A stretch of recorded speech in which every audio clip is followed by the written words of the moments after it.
Have you ever wondered how to be a better coach to yourself?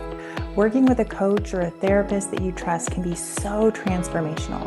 But yet, the relationship that we have with ourselves and with God is also another aspect to transformation.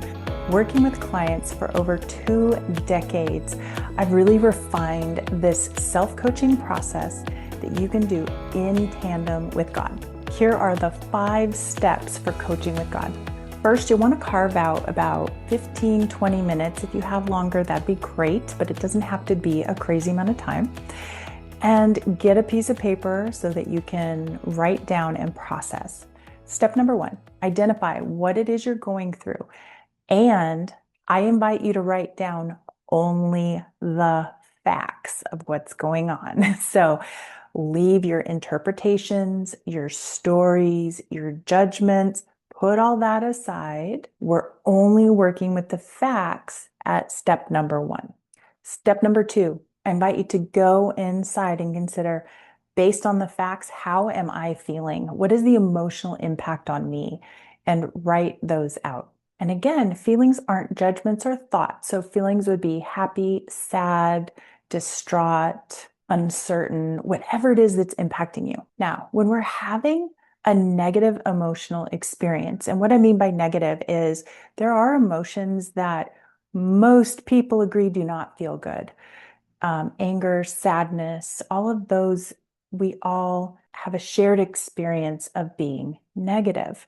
Now, in the coaching work that I've done around integration, there was one really wise fact that illuminated my relationship to negative emotions. Consider how when something is negative, it's in reality, it means something is missing. So if I have negative 5 apples, it means I don't have those 5 apples. And it stands to reason that when we experience something negative, it's because something's missing. And I invite you to consider that that is a virtue of God's. So in this way, our emotions act like a gauge, like on your car. Your car lets you know when the gas is getting low. Well, our emotions give us feedback in real time that something's missing.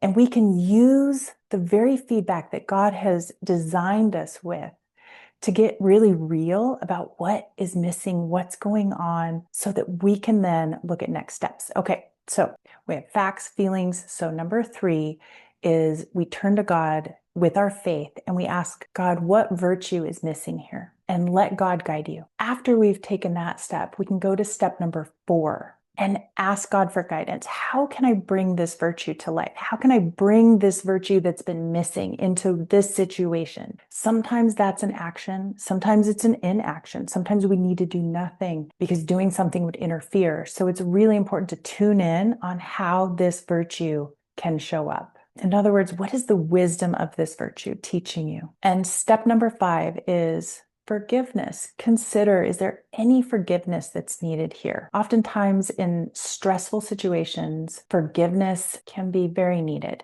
Forgiveness of self or forgiveness of others. It is just something to consider. Is there something to forgive here? All right, there you have it. Facts, feelings, faith, follow, and forgive.